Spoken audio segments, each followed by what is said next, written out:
kubatikana amo nogo kwa Albert Ojwang ase chichira cyo tutukana uyorengo mwalimu nando moploga nigo abalimu bekiombe kusabaro kebe kiombe gya KUPPET mayor sagia Arua county ya Kisii barobekana imemo cyobo songo kugania serikali nyakaboge kwemukie getambo keregetindi na kwanekia obwene bugaye Albert Ojwang na boye kwanekia bunage kole mnekingiriyo chikwane kigwa ase amatuko ale bosyo.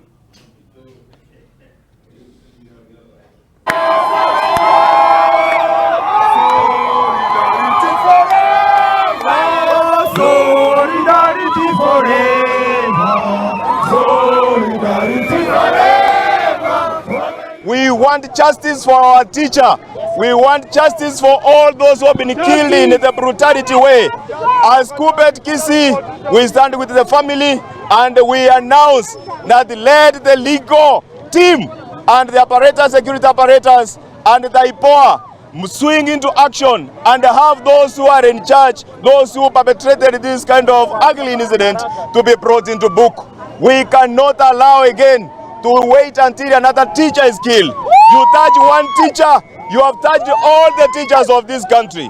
All the teachers of this country are standing in solidarity together. But today, Kenyans fear a police cell than they fear even a criminal's gang. So what we are telling the government of Kenya, as teachers of Kenya, we demand for justice for Ojwang, and not only for Ojwang, for every other Kenyan. We are saying enough is enough. The killings must stop. Every life is precious. My name is Mariga Irene, the Secretary Gender Aspirant in Kisii County. We demand justice for our brother because these brutal killings cannot be allowed to continue. For our leaders, kindly give us justice. Our hearts are bleeding on behalf of the families, and that is why today we are standing here in solidarity to cry with our brothers, to cry with the family.